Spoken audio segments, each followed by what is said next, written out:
Hai sobat-sobat tutorial teknik sipil, bertemu lagi di channel klien kita. Kali ini saya akan sharing melanjutkan dari metode perhitungan untuk menghitung deformasi pada struktur balok. Dalam hal ini menggunakan metode integrasi ganda atau bahasa Inggrisnya adalah double integration method, dikenal juga dengan cara metode garis elastis ya, bisa juga. Oke, apa itu metode integrasi ganda, nanti akan kita bahas ya, sedikit teori, kemudian seperti biasa akan ada contoh soal dan penyelesaian dengan detail ya teman-teman. Oke, sebelum teman-teman tahu apa itu defleksi, sebenarnya judul yang lebih tepat itu tidak defleksi saja, tapi ini bisa juga untuk menghitung rotasi. Jadi agar teman-teman tahu perbedaannya, deformasi atau perubahan bentuk pada struktur balok itu terdiri dari dua ya. Ini bisa berlaku juga untuk portal. Defleksi yang pertama, nama lainnya itu adalah lendutan, bisa berupa penurunan atau berupa pergeseran ke kanan dan ke kiri. Kemudian bentuk yang kedua adalah rotasi atau bahasa Inggrisnya adalah slope. Kemudian istilah lainnya adalah putaran sudut. Defleksi biasanya simbolnya adalah delta, sedangkan rotasi simbolnya adalah theta. Sebagai ilustrasi, jika suatu balok sederhana di atas dua tumpuan sendi C dan roll A dikenakan beban atau gaya luar sebesar kipton per meter, maka akan mengalami deformasi berbentuk seperti yang ditandai dengan garis merah ini. Nah, ini adalah garis elastis dari struktur balok sederhana ini, dimana terdapat dua bentuk deformasi, yaitu pertama adalah putaran sudut theta A dan theta C ya, yaitu sudut yang dibentuk antara sumbu normal penampang sebelum terdeformasi dengan setelah terdeformasi, dengan garis singgungnya gitu. Sini ya, garis singgung dari titik A ini.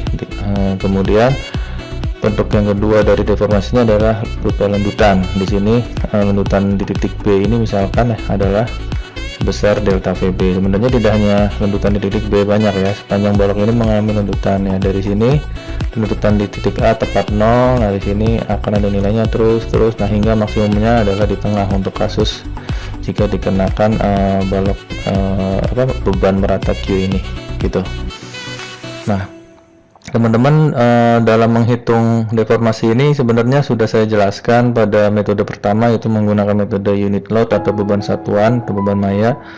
Itu udah ada tutorial videonya, nanti akan saya berikan link videonya di deskripsi ya. Sebagai compare, saya menyajikan metode alternatif yang kedua, yaitu metode integrasi ganda. Sebenarnya untuk menghitung defleksi atau rotasi di suatu lokasi atau di salah satu lokasi saja itu lebih cepat menggunakan metode unit load. Namun kelemahan dari metode unit load itu tidak bisa menghitung secara cepat mengenai deformasi baik berupa rotasi ataupun defleksi sepanjang bentang balok ini gitu teman-teman. Jadi dengan adanya metode integrasi ganda itu teman-teman bisa nanti membuat profil landutannya gitu seperti ini, kemudian dapat menghitung rotasi atau putaran sudut dari setiap titik sepanjang bentang balok ini. Berbeda halnya dengan menggunakan metode unit load yang hanya dapat menghitung di salah satu titik saja, karena kalau untuk menghitung semua titik itu memerlukan waktu yang cukup lama. Teman-teman harus menghitung di setiap titik. Misalkan di panjang balok AC ini 6 meter, misalkan teman-teman ingin mengetahui tiap 1/4 meter, ya teman-teman harus menghitung berapa kali. Nah, itu kan lama. Kalau menggunakan metode integrasi ganda itu lebih cepat jika ingin menghitung profil lendutan atau rotasi sepanjang bentang balok ya. Misalkan untuk balok menerus gitu, profilnya akan lebih baik dan cepat menggunakan metode integrasi ganda. Namun jika yang ditanya jika hanya salah satu titik saja, ya teman-teman bisa menggunakan metode unit load, sudah cukup. Oke, lanjut ke sedikit teorinya. Jadi metode integrasi ganda itu adalah salah satu alternatif dalam menghitung rendutan pada balok. Jadi metode lainnya adalah metode momen area bisa teman-teman, kemudian metode balok pengganti atau balok konjugasi juga bisa, ataupun metode unit load dan metode kerja maya sebenarnya bisa itu juga. Untuk kali ini kita akan membahas menggunakan metode integrasi ganda atau double integration method. Nah, bagaimana penurunan persamaannya saya tidak menjelaskan secara detail ya untuk penurunan rumus karena memerlukan waktu lagi nanti. Yang penting teman-teman sedikit memahami teorinya saja dan menggunakan atau menerapkan rumus tersebut. Teman-teman sudah tahu bahwa persamaan momen kurvatur atau momen kelengkungan pada suatu balok itu bahwa momen adalah E kali I dibagi R, sehingga 1/R adalah M dibagi EI, di mana M adalah momen lentur fungsi dari X, dan R adalah jari-jari kelengkungan balok atau jari-jari kurvatur balok, E adalah modulus elastisitas bahan, dan I adalah parameter momen inersia. Itu adalah persamaan momen kurvatur pada balok. Jadi 1/R adalah M per EI. Nah, sedangkan teman-teman tahu juga bahwa 1/R adalah D kuadrat Y dibagi DX kuadrat dibagi 1 plus DY per DX pangkat 2 dipangkatkan lagi 3/2. Nah, teman-teman tahu bahwa DY per DX adalah slope atau putaran sudut atau rotasi sudut kurva pada setiap titik. Teman-teman bisa lihat di sini. Nah, di sini kan jika persamaan garis elastis atau bentuk terdeformasi yang warna merah ini teman-teman tahu fungsinya, maka untuk menghitung putaran sudut itu tinggal menghitung turunan pertamanya di titik yang sedang ditinjau. Misalkan di titik misalkan dari APC adalah 6 meter, maka di titik 2 meter teman-teman bisa menghitung berapa sih putaran sudutnya ya. Syaratnya teman-teman mengetahui persamaan dari garis elastis ini Y sama dengan fungsi dari X atau Fx. Nah, dengan menurunkan satu kali D per Dx dan mensubstitusi nilai X nya adalah 2 meter, nanti teman-teman bisa mendapatkan berapa putaran sudut atau rotasinya dalam satuan radian. Nah, itu adalah dy per dx. Nah, untuk lanjutan balok yang kecil, dy per dx adalah kecil, maka dapat diabaikan. Jelas ya, jika jika lanjutan baloknya kecil, artinya itu mendekati titik tumpuan, maka nilai tetanya itu adalah sangat kecil, sehingga dy per dx di sini bisa dianggap adalah 0.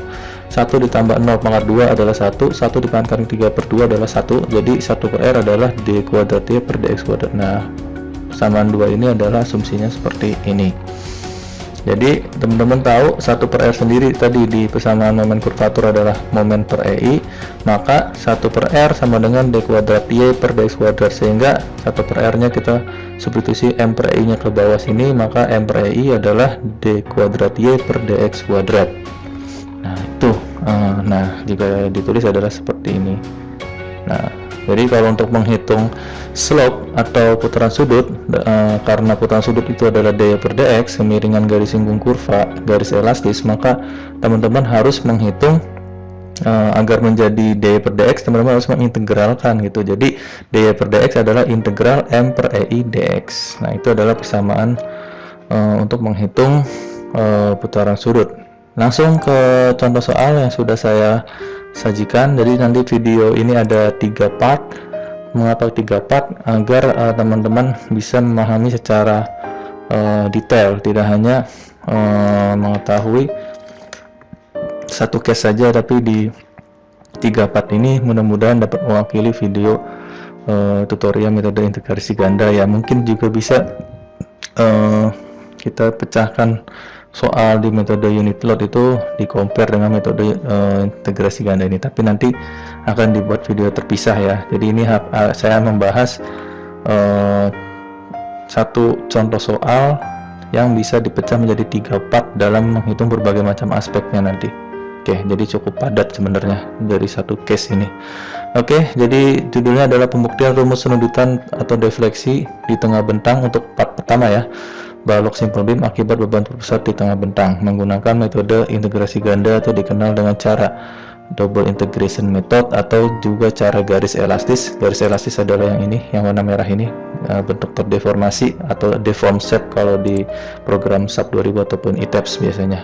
Setelah di running, teman-teman bisa mengklik tombol deform shape, maka akan tampil profil lendutan dan putaran sudut sepanjang bentang balok tersebut. Nah, untuk mengetahui profil lendutan ataupun rotasi sepanjang bentang balok tersebut, salah satu metode terbaik adalah menggunakan metode integrasi ganda, karena ini dapat menggambarkan secara penuh sepanjang bentang balok dari profil lendutan dan rotasi tersebut. Langsung ke contoh soal. Diketahui balok sederhana di atas dua tumpuan sendi dan roll, sendi A dan roll B, dikenakan beban terpusat di tengah bentang sebesar P, memiliki parameter kekakuan konstan yaitu EI dengan panjang bentang balok L. Maka ditanyakan adalah buktikan bahwa nilai lendutan atau delta di tengah bentang atau di titik ini adalah delta C sebesar 1/48 beban P kalikan L pangkat 3 dibagi EI.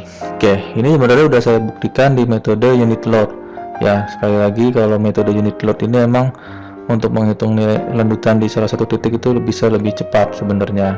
Bukan berarti metode integrasi ganda tidak bisa. Metode integrasi ganda itu bisa dengan keuntungan bahwa ketika teman-teman sudah memecahkan persamaan di metode integrasi ganda ini, teman-teman dapat menghitung nilai lendutan ataupun nilai rotasi putaran sudut di titik manapun yang teman-teman inginkan, mulai dari titik A hingga titik B.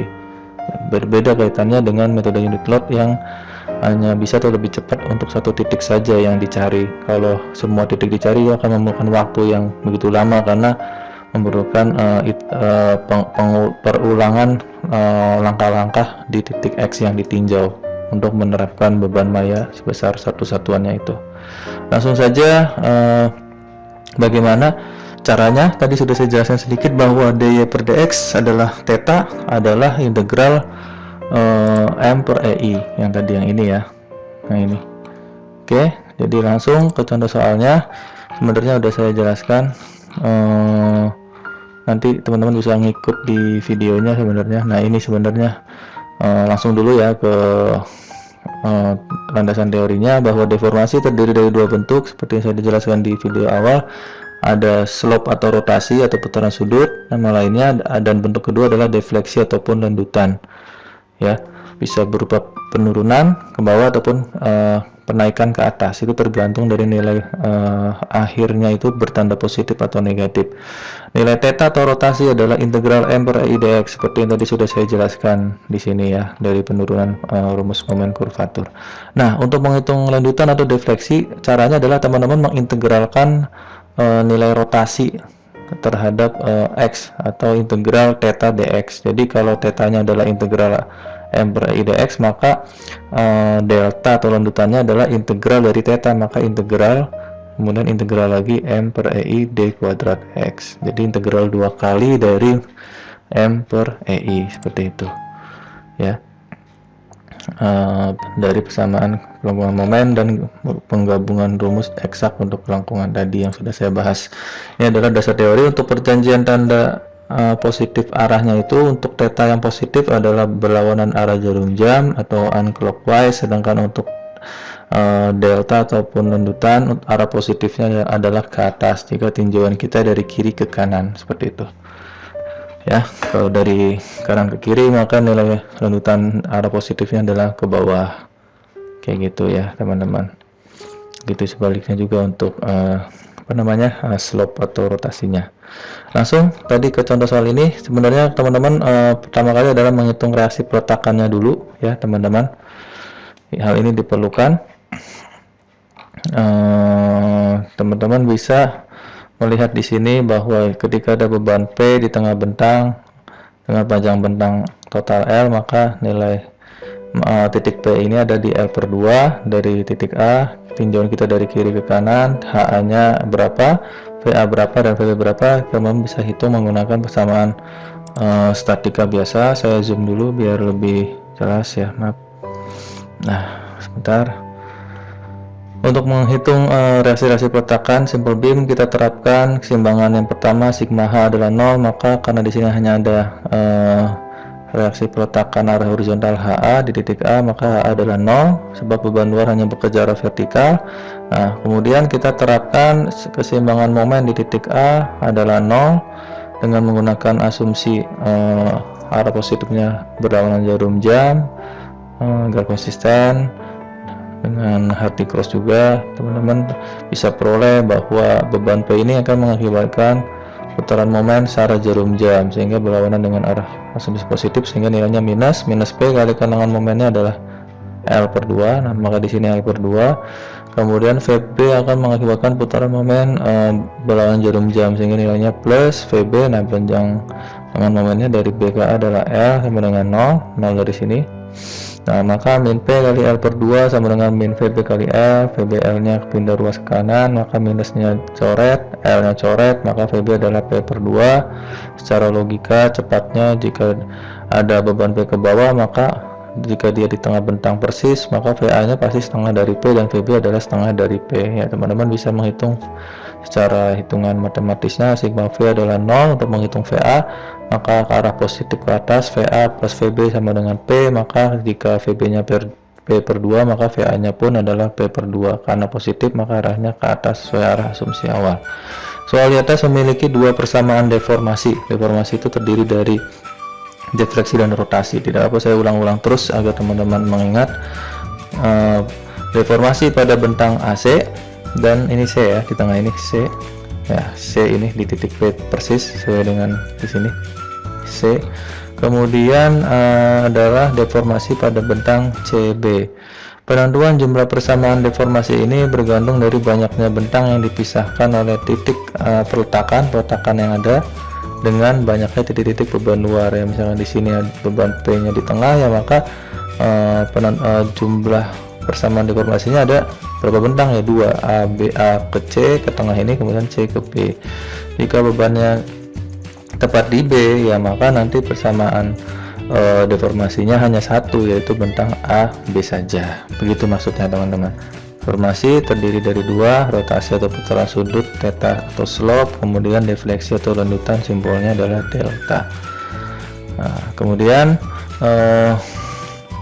teman-teman sebelum melanjut ke ke halaman 2 akan saya screenshot dulu mengenai yang ini.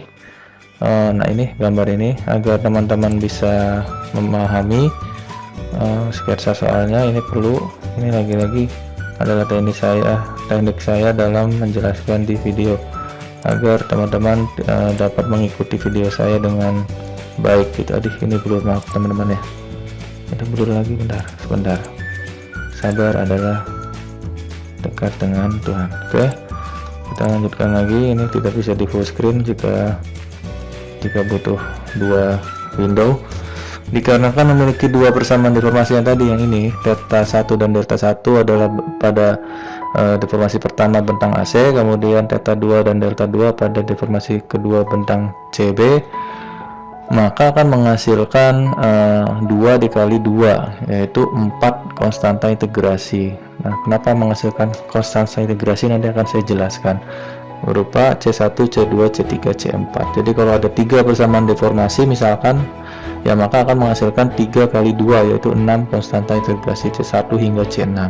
Dalam hal ini karena ada 2 bentang atau 2 bentuk persamaan deformasi, maka akan ada 2 kali 2, 4 konstanta integrasi ya. Nah, maka jika ada 4 konstanta integrasi, maka diperlukan 4 juga syarat batas untuk memecahkannya. Namun nanti di video terpisah di part 2 akan saya jelaskan alternatif penyelesaiannya dengan hanya menggunakan 2 syarat batas saja, dikarenakan ini kasusnya adalah istimewa, yaitu bebannya bekerja tepat di tengah bentang. Nanti kita akan bahas ini untuk komparasi lebih cepat, tapi ada keterbatasan case-nya. Nah, cara yang di part 1 ini cara yang global, jadi bisa dipakai untuk segala macam case soalnya. Nah, pertama kita pecahkan di deformasi bentang pertama, yaitu bentang AC. Kita lihat soal yang ini. Nah, ini saya akan kecilkan dulu seperti biasa. Ini apa namanya? Nah, akan saya jelaskan di sini sedikit lagi ya mungkin ya. Oke, ya sudahlah, cukup teman-teman. Oke.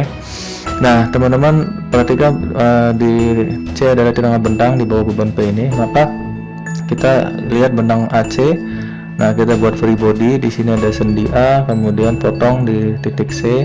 Nah, akan menimbulkan reaksi momen mx, momen internal mx. Maka di sini karena ada reaksi pertekan VA, nilai VA adalah tadi sudah dihitung P per 2. Nah, nilai X adalah dari titik A ke titik C. Nah, di sini saya simpulkan X. Maka dengan menerapkan simbangan momen di titik X ini, sigma mx adalah 0, berlawanan jarum jam positif, maka mx dikurangi VA kalikan X adalah 0, maka mx adalah VA kali X, pindah ruas, sehingga VA nya adalah P per 2 dikali X, P per 2X, sehingga mx di sini adalah nilainya P per 2X. Itu adalah nilai momen di bentang pertama, di bentang AC ya. Tadi saya sudah jelaskan penentuan jumlahnya salah satunya oleh titik peletakan dan banyaknya titik beban luar ya. Karena beban luarnya di tengah, maka kita cut di tengah itu. Perhatikan perjanjian arah tanda positifnya, theta positif berlawanan jarum jam, delta positif ke atas, 3 tinjauan kita free body-nya dari kiri kanan, sesuai yang di video ini dari kiri kanan. Ini udah saya jelaskan tadi di detik atau menit sebelumnya, jadi saya skip. Slope atau putaran sudut pada bentang AC bentang pertama yaitu theta 1x adalah integral M per EI dx. Tadi kita lihat mx nya adalah P per 2x, substitusi ke sini sama M atau persamaan M sehingga dapat P per 2x dibagi EI yang ini dx. Nah, perhatikan teman-teman, di sini adalah integral, tidak ada batas bawah BA, tidak ada batas bawah BB, tidak ada batas atas BA, maka ini termasuk integralnya tak tentu. Teman-teman tahu bahwa hasil dari integral tak tentu itu akan menghasilkan suatu konstanta integral atau C. Nah, perhatikan di sini, nah C-nya muncul kan, maka theta 1x atau theta AC dari A ke C yang ini, gambar ini, dari A ke C, maka nilainya adalah integral P per 2x per EI dx. P per 2 EI nya kita keluarkan karena suatu bilangan keluar. Nah, yang tersisa adalah integral X dx. Integral X adalah setengah X kuadrat, dan karena ini integral tak tentu akan menghasilkan konstanta integral C1, C pertama ini. Nah, ini kita tulis persamaan pertama.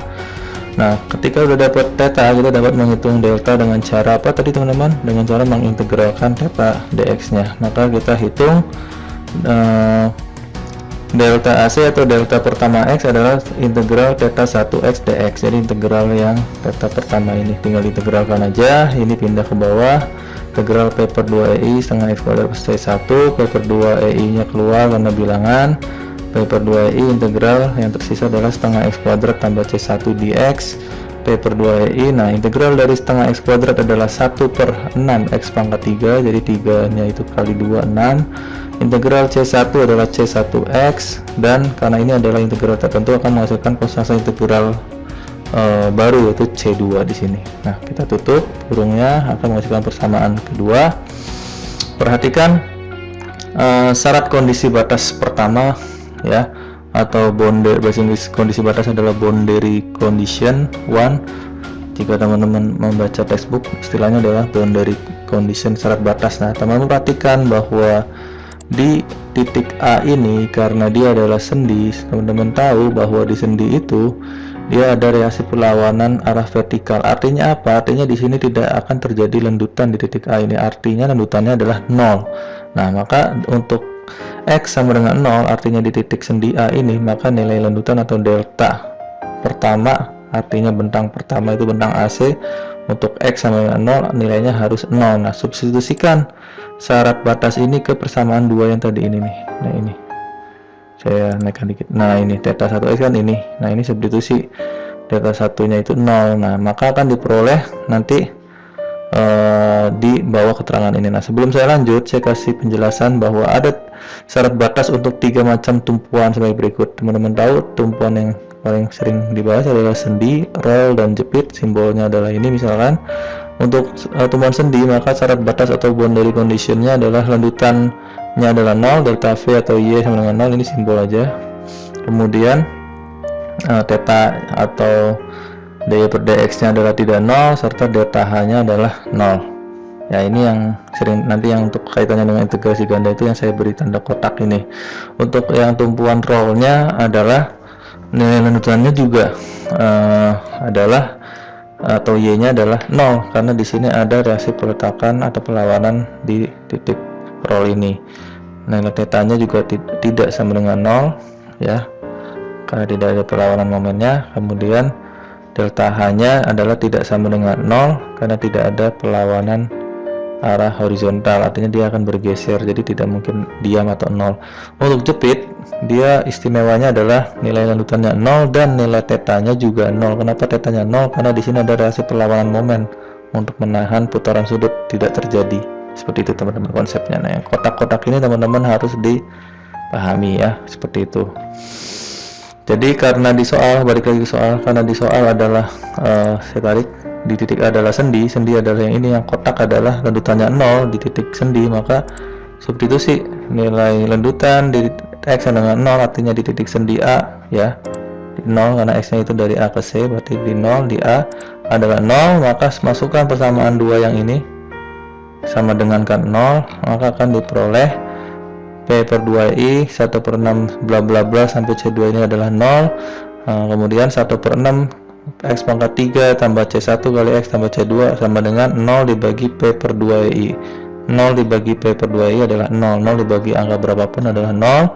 Substitusi nilai X nya adalah 0. Tinggal diperoleh X pangkat 3 adalah 0 pangkat 3, C1 kali X, C1 kali 0, 0 tambah 0, 0, C2 sama dengan 0. Nah, maka C2 adalah 0. Nah, dari syarat kondisi batas pertama ini menghasilkan nilai konstanta C2 adalah 0. Teman-teman tahu tadi ada 4 C ya, karena ada dua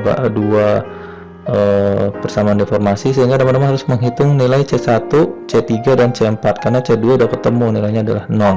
Bagaimana menghitung nilai C1, C3 dan C4? Teman-teman harus memperhatikan persamaan deformasi untuk bentang berikutnya, yaitu bentang CB. Nah, di sini lihat free body bentang CB. Ketika teman-teman membuat free body bentang CB, teman-teman jangan sampai melupakan bentang sebelumnya. Itu sama seperti prinsipnya pada metode unit load yang udah saya jelaskan video tutorialnya, yang nanti akan saya berikan linknya di deskripsi.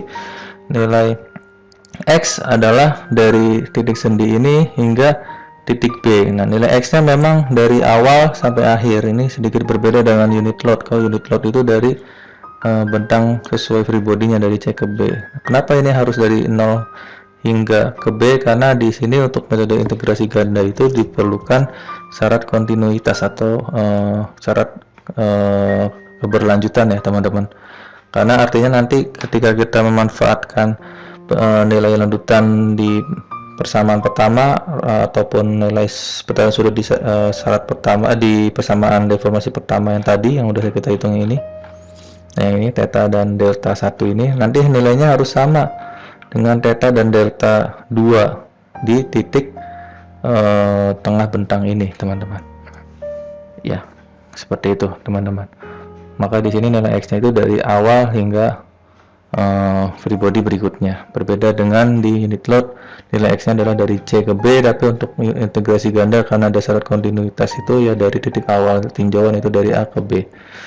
Walaupun nanti pada akhirnya nilai yang kita pakai untuk menghitung landutan dan putaran sudut pada bentang AC tetap menggunakan persamaan yang delta 1 atau delta AC dan theta 1 atau theta AC, tapi untuk menghitung landutan dan putaran sudut pada bentang C sampai B ini kita harus menggunakan persamaan landutan dan rotasi di persamaan yang kedua atau yang sedang kita cari ini gitu teman-teman. Makanya di sini nilai X nya sebenarnya validnya itu dari L per 2 sampai dengan L kayak gitu teman-teman ya. Jika X adalah dari A ke B ke ujung, nah kita tahu bahwa beban P ini ada di tengah bentang atau L per 2, maka nilai CB ini adalah X dikurangi L per 2. Itu udah logikanya, total dikurangi yang ini, itu adalah nilai ini. Dengan menerapkan sigma mx sama dengan 0 berlawan jarum jam positif, nah kita potong di B, maka akan ada reaksi perlawanan mx. Maka VA per 2, VA adalah P per 2, maka kita memperoleh persamaan mx nya adalah min VA kalikan X. Kenapa min? Karena dia VA akan berputar searah jarum jam. Nah, P dikalikan dengan momennya adalah X min L per 2. Nah, ini. Nah, dia berrotasi berlawanan, maka plus di sini, mx nya berlawanan maka plus, VA nya substitusi P per 2, kemudian sederhanakan P kali X adalah PX, P kalikan min L per 2 adalah min PL per 2, MX nya masih tetap, min P per 2 ditambah P adalah setengah, jadi setengah P kali X. Nah ininya masih sama, MX dengan 0, MX adalah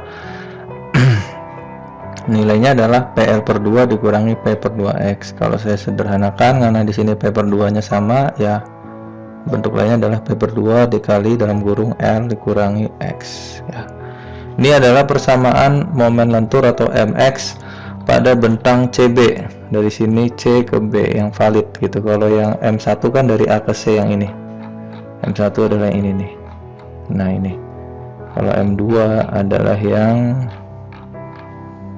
dari sini C ke B yang ini. Nah ini P per 2 kali L min X. Untuk menghitung nilai slope atau putaran sudut di bentang CB atau bentang kedua, rumusnya adalah mengintegralkan persamaan momen tadi di bentang kedua dibagi EI kali DX. Maka M nya adalah P per 2 L min X dibagi EI DX. P per 2 dibagi EI adalah P per 2 EI. Kita keluarkan dari integral karena suatu bilangan, tersisa tinggal L min X. Maka dapat ditulis bahwa nilai θ2 atau nilai putaran sudut sepanjang bentang 2, artinya dari bentang C ke bentang B, nilainya adalah P per 2EI dikalikan integral L min X. Integral L adalah LX, integral X adalah setengah X kuadrat. Karena ini integral tak tentu menghasilkan konstanta integral baru adalah C3. Lanjutkan dari C sebelumnya, setelah 2 adalah 3 gitu teman-teman ya, biar nggak bingung. Ini menghasilkan persamaan ketiga teman-teman ya. Kemudian setelah menghitung slope, kita dapat lanjutkan menghitung landutan atau defleksi bahasa lainnya dengan cara mengintegralkan nilai slope tersebut. Maka delta 2 adalah integral θ2 dx. Nah, dengan mengintegralkan ini, berarti ini substitusi θ2 nya ke bawah, integral P per 2EI kalikan LX min setengah X kuadrat plus C3. Maka P per 2i nya keluar, mengisahkan nilai integral ini. Integral LX adalah L per 2x kuadrat, integral setengah X kuadrat adalah 2 tambah 1 3, 3 kali 2 6, maka min 1/6 X pangkat 3. Integral C3 adalah C3X. Nah karena ini adalah integral tertentu menghasilkan konstanta baru C4, lanjutan dari C sebelumnya yaitu ini C3 lanjut lagi menjadi C4. Nah ini adalah persamaan keempat. Teman-teman perhatikan, saya berikan sketsa soal yang ini. Nah ini penting.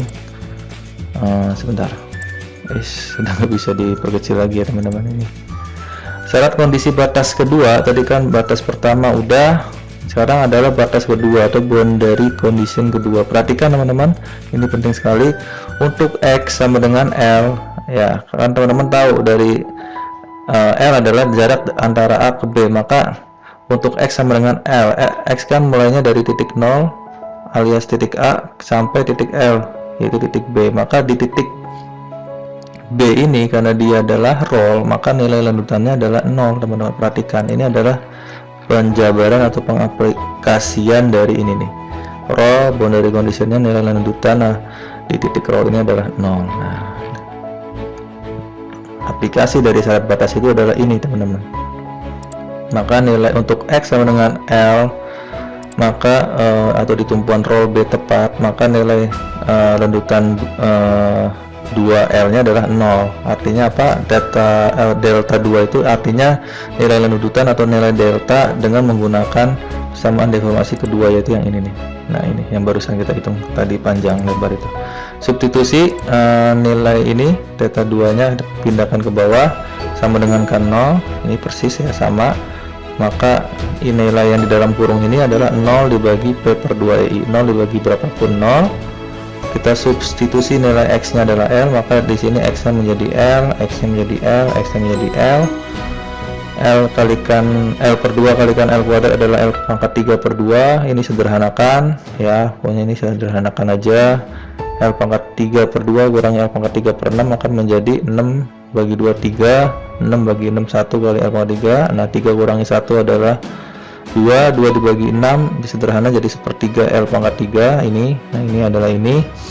Nah kita sederhanakan variabel C3 dan C4 ini menjadi di ruas kiri, nah sisanya di ruas kanan kan, berarti L pangkat 3 per 3 pindah ruas menjadi minus L pangkat 3 per 3. Ini ada mendapatkan persamaan kelima teman-teman. Nah, syarat boundary condition yang ketiga, tadi kan kedua udah bahwa lanjutan di titik roll adalah 0, maka untuk syarat boundary condition ketiga, perhatikan di soal ini, untuk saat X adalah L per 2, L per 2 adalah di titik C tepat di tengah bentang itu berlaku ketentuan bahwa theta 1 saat L per 2 sama dengan theta 2 saat L per 2. Perhatikan, karena nilai X nya adalah bermula dari titik awal yang ini, untuk bentang CB juga, ya maka nilai theta 1 saat L per 2 sama aja dengan theta 2 untuk L per 2, karena bermula dari titik awal yang sama, yaitu titik A. Logikanya kayak gitu teman-teman. Walaupun pada akhirnya, sekali lagi saya ulang, untuk menghitung profil lanjutan dan profil rotasi di bentang AC itu gunakan persamaan deformasi pertama, nanti untuk yang bentang CB gunakan persamaan deformasi kedua. Persamaan deformasi kedua yang mana? Yang ini teman-teman, theta 2 dan delta 2. Oke, balik lagi ke langkah sebelumnya. Nah, ini perhatikan di sini maka akan sama ya, di titik C ini nilai theta dari hitungan deformasi pertama atau theta 1 L per 2 sama dengan theta 2 saat L per 2 di tengah bentang. Oke, artinya nilai slope di tengah bentang akan sama antara menurut persamaan deformasi 1 dan 2. Substitusikan persamaan theta 1 dan theta 2. Theta 1 ada di mana? Kita scroll back ke atas. Theta 1 adalah yang ini kayaknya. Mana ya? Belum yang ini. Nah theta 1 adalah P per 2EI setengah X kuadrat plus C1. Nah C1 nya berapa tadi? C1 kan udah dapat dari boundary condition pertama 0, nanti substitusi. Belum maaf, C1 belum ada. Nah C2 ya tadi yang 0 ya. Nah nanti ini adalah theta 1, theta 2 nya adalah yang mana? Theta 2 nya adalah yang ini. Theta 2 nya adalah P per 2EI LX kurangi setengah X kuadrat plus C3. Nah itu substitusikan dulu. Nah perhatikan, berarti kan ini theta 1 L per 2 sama dengan theta 2 L per 2. Theta 1 nya tadi masih ingat, P per 2I setengah X kuadrat plus C1 ya. C1 nya tidak 0 nih, ini kita masih perlu cari tahu C1 nya berapa sebenarnya. Sama dengan yang lagi theta 2 adalah yang ini, P per 2I kalikan LX minus setengah X kuadrat plus C3. Perhatikan, substitusikan aja itu ke bawah. Nah ini P per 2i LX kurangi setengah kuadrat plus C3. P per 2i nya bisa dicoret karena sama kiri dan kanan, menyisakan nilai ini dan ini. Nah ini substitusi nilai X nya adalah L per 2, maka di sini kan L per 2. Nah ganti X nya menjadi L per 2, X ini akan menjadi L per 2, tapi mungkin di video di tulisan ini saya menyederhanakan dulu biar nggak banyak. Setengah X kuadrat kumpulkan dengan setengah X kuadrat, ini pindah ke kiri jadi plus C1. Nah ini C1, C3 nya pindahkan ke kiri jadi min C3, LX nya tadi di ruas kanan pindah ruas kiri jadi minus LX, menyisakan nilai 0.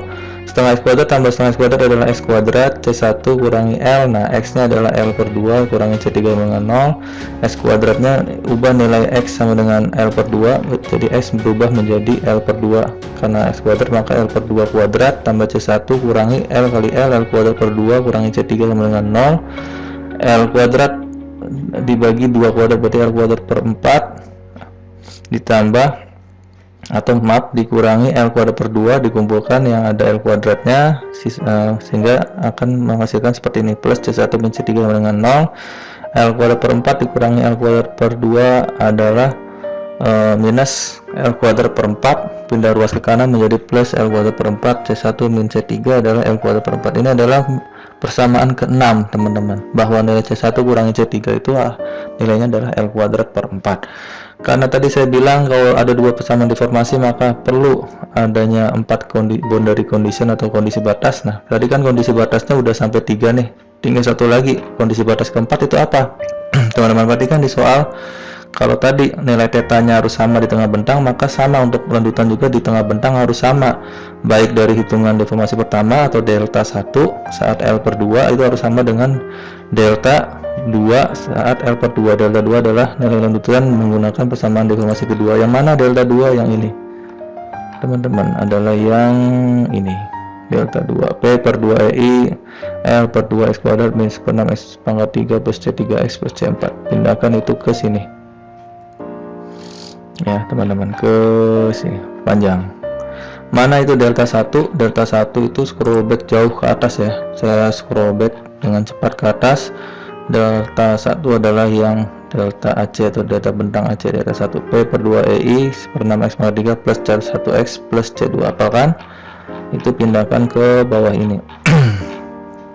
Nih P per 2 EI 1/6 X pangkat 3 plus C1X plus C2. Nah C2 kita kan udah peroleh bahwa nilai C2 nya 0 dari boundary condition pertama. Silahkan teman-teman scroll back nanti, boundary condition yang pertama menghasilkan nilai C2 0, maka langsung substitusi nilai C2 nya menjadi 0. P per 2 EI bisa dicoret sehingga menyisakan yang di dalam kurung ini 1/6 X pangkat 3 plus C1X plus 0, 0 nya hilang. Nah L per 2 X kuadratnya pindah ke cross kiri jadi minus, min 1/6 jadi plus 1/6 X pangkat 3 plus C3X menjadi min plus C4 menjadi min, menyisakan nilai 0. 1/6 X pangkat 3 kumpulkan dengan 1/6 X pangkat 3 menjadi 1/3 X pangkat 3 C1 kali X, X nya substitusi L per 2, maka C1 kali L per 2 dikurangi L per 2 kalikan X kuadrat, S nya adalah L per 2 kuadrat dikurangi C3 kali X, X nya adalah L per 2, substitusi min C4 sama dengan 0 menghasilkan nilai 1/3 X pangkat 3, X nya adalah L per 2 pangkat 3 plus C1 kali L per 2 min L kuadrat kali L pangkat 3, 2 kuadrat 4 kali 2 8 dikurangi setengah C3 bukan L per 2 C3 yang ini min C4 sama dengan 0, maka L pangkat 3 2 pangkat 3 8 kali 3 24 tambah C1 kali L per 2 dikurangi L pangkat 3 per 8 dikurangi L per 2 C pangkat 3 min C4 sama dengan 0, sehingga kita memperoleh bentuk persamaan terakhir L per 2 C1 dikurangi L per 2 C3 dikurangi C4 menghasilkan nilai L pangkat 3 per 24 dikurangi L pangkat 3 per 8 adalah min L pangkat 3 per 12, pindah ruas ke kanan menjadi plus. Ini adalah menghasilkan persamaan ketujuh, bahwa dari syarat batas atau boundary condition keempat ini menghasilkan persamaan ini, bahwa nilai L per 2 kali C1 dikurangi L per 2 kali C3 kurangi C4 itu nilainya harus L pangkat 3 per 12. Masih 2 halaman lagi, sedikit lagi kita susun persamaan dari 3 syarat boundary condition yang sudah ditemukan untuk menghitung nilai C1, C3 dan C4. Kenapa C2 nggak ada? Karena C2 tadi udah ditemukan bahwa nilainya 0 dari syarat kondisi batas atau boundary condition pertama. Kita lihat untuk yang mudah dulu, persamaan 7 ini akan ada di bawah ini. L per 2 C1 kurangi L per 2 C3 dikurangi C4 adalah L pangkat 3 per 12. Untuk persamaan 5 dan 6 teman-teman lihat di boundary condition kedua dan boundary condition ketiga. Akan saya jelaskan mungkin yang ketiga aja biar nggak tahu jauh mengapa nilai ini ya. Kita lihat persamaan 6. Nah ini dari boundary condition yang ketiga menghasilkan persamaan C1 kurangi C3 nilainya adalah L kuadrat per 4 ini ya. Nah ini nanti tinggal lihat di boundary condition kedua di persamaan 5 yang angka merahnya itu 5, silakan teman-teman scroll back, menghasilkan nilai L kali C3 ditambah C4 adalah min L pangkat 3 per 3. Nah teman-teman perhatikan saya berikan tanda kotak warna hijau ini sebenarnya mirip dengan persamaan linear 3 variabel ya. Di sini kan ada C3, C4 sama C1 ya, berarti kan variabelnya ada 3 nih. Nah teman-teman perhatikan untuk memecahkan persamaan 3 variabel ini teman-teman kan mau tahu C1 berapa, C3 berapa, C4 berapa. Teman-teman bisa substitusi nih, C1 dikurangi C3 adalah L kuadrat per 4 dari persamaan 6, maka sebenarnya C1 adalah C3 ditambah L kuadrat per 4. Nah substitusi nilai C1 ini ke persamaan 7. Nah ini tulis ulang persamaan ini, yaitu ini, kemudian substitusi nilai C1 nya adalah ini L kuadrat per 4 tambah C3. C1 adalah L kuadrat per 4 tambah C3 dikalikan L2 kurangi ini dikurangi C4 adalah nilainya ini masih sama. Nah ini masukkan ke dalam, L kali L kuadrat adalah L pangkat 3, 4 kali 2 adalah 8, L per 2 kali C3 masih sama, min L per 2 per 3. Nah L per 2 C3 nya bisa dicoret nih, plus ini minus, habis min C4 adalah L pangkat 3 per 12, sehingga L pangkat 3 per 8 dikurangi C4 adalah L pangkat 3 per 12, sehingga C4 nya pindah ruas adalah L pangkat 3 per 8 kurangi L pangkat 3 per 12, nilainya adalah samakan penyebutnya 24, menghasilkan nilai L pangkat 3 per 24. Ini adalah nilai C4 teman-teman dari 3 persamaan ini kita udah tahu bahwa nilai C4 nya adalah L pangkat 3 per 24. Udah mudah nih teman-teman, lihat persamaan 5. Persamaan 5 adalah LC3 ditambah C4 adalah L pangkat 3 per 12. Adalah min L pangkat 3 per 3 dari persamaan 5. Maka substitusi nilai C4 ini L pangkat 3 per 24 ke sini, maka L kali C3 ditambah C4 adalah L pangkat 3 per 24 sama dengan nilainya ini. Nah, maka diperoleh nilai pindah ruas ke kanan jadi minus, samakan penyebutnya, 24 bagi 3 8, 24 bagi 24 1, maka min 8 min 1 min 9. Maka nilai C3 nya adalah L pangkat 3 bagi L pangkat 2, 9 per 24 disederhanakan menjadi 3 per 8 minus. Nah, ini adalah nilai C3. C3 udah dapat, C4 udah dapat, tinggal C1 yang mau dapat, gampang. Maka C1 adalah nilainya adalah L kuadrat per 4 tambah C3, seperti itu. Nah, C1 adalah L kuadrat per 4 tambah C3, C3 nya adalah ini, min 3 per 8 L kuadrat plus ketemu min jadi minus, samakan menyebutnya, 8 bagi 4 2, 8 bagi 8 1 bagi 3 3, 2 kurangi 3 min 1 per 8 L kuadrat. Nah, C1 nya adalah min 1 per 8 L kuadrat. Kita udah mendapat semua nilai konstanta C1, C2, C3, C4, sehingga ketika mau menghitung nilai lanjutan atau defleksi di tengah bentang, yaitu di titik C yang ini, berapa sih lanjutannya, turun atau naik, ini kita bisa lihat dari tanda nilai lanjutannya. Maka delta di tengah bentang atau delta C di sini adalah nilai titik C. Kita bisa menggunakan sebenarnya bisa menggunakan dua persamaan, boleh pakai delta 1 ataupun menggunakan delta 2 ya, karena tepat tinjauan kita itu berhenti di titik C. Untuk yang persamaan defleksi atau rotasi pertama adalah AC, yaitu saat di L per 0 sampai L per 2. Kemudian untuk yang persamaan rotasi atau defleksi yang kedua itu theta 2 dan delta 2 nya adalah dari L per 2 sampai L ya. Jadi karena ini tepat di tengah, kita bisa gunakan 2. Nilainya nanti akan sama, kecuali nanti menghitung nilai lanjutan di titik sini, misalkan 3 per 4 L ini kan ada di sebelah kanan beban P, maka harus menggunakan nilai deltanya, itu delta yang kedua, bukan delta yang pertama. Nanti nggak valid kalau menggunakan delta yang pertama. Nah, kan di tengah bentang, jadi saya bilang bisa delta 1 bisa delta 2, tinggal substitusi aja nilai X adalah L per 2. Misalkan menggunakan delta 1, teman-teman perhatikan di sini, nanti akan saya sebutkan dan hafalkan ya. Delta 1 atau delta AC adalah P per 2 EI kalikan 1/6 X pangkat 3 plus C1S plus C2. Nanti substitusi nilai C1 dan C2 nya ya.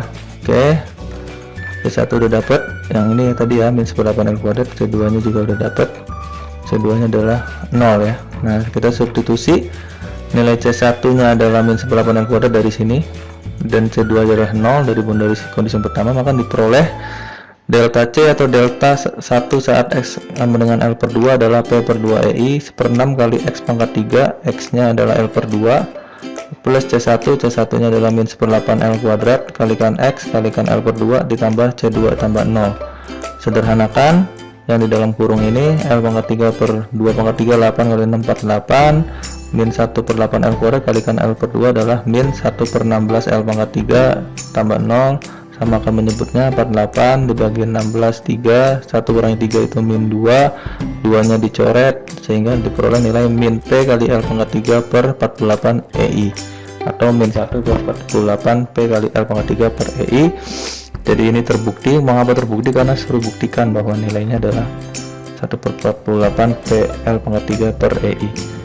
Nah, teman-teman bisa bandingkan yang lanjutan untuk ini menggunakan unit load dan metode integrasi ganda, diperoleh hasil yang sama persis. Oke, tadi saya sudah jelaskan untuk mengetahui arah lanjutan ke atas atau ke bawah itu dapat dilihat dari arah tanda lanjutannya. Kalau minus, maka arah defleksi atau lanjutannya adalah ke bawah, kalau plus adalah ke atas. Nah, maka karena minus, lanjutan di titik C itu ke bawah bukan ke atas, jadi lanjutannya itu ke bawah balok, berarti kayak gini kurang lebih. Nah, di sini deltanya 0, di sini deltanya 0. Nah, nilai delta C ini penurunannya ini adalah 1/48 kali P L pangkat 3 per EI. Selesai untuk part pertama ini.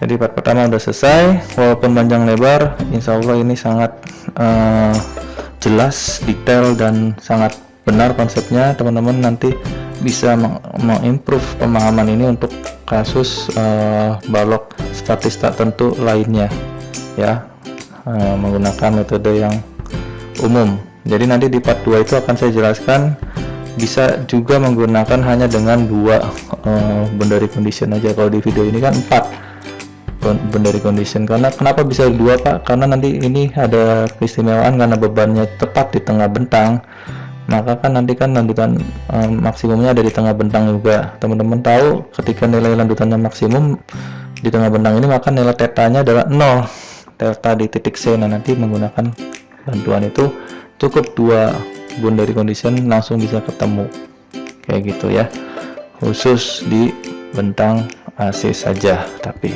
karena ini tepat di titik C. Oke, teman-teman jangan lupa subscribe di channel tutorial teknik sipil ini untuk memperoleh notifikasi video terbaru dari saya.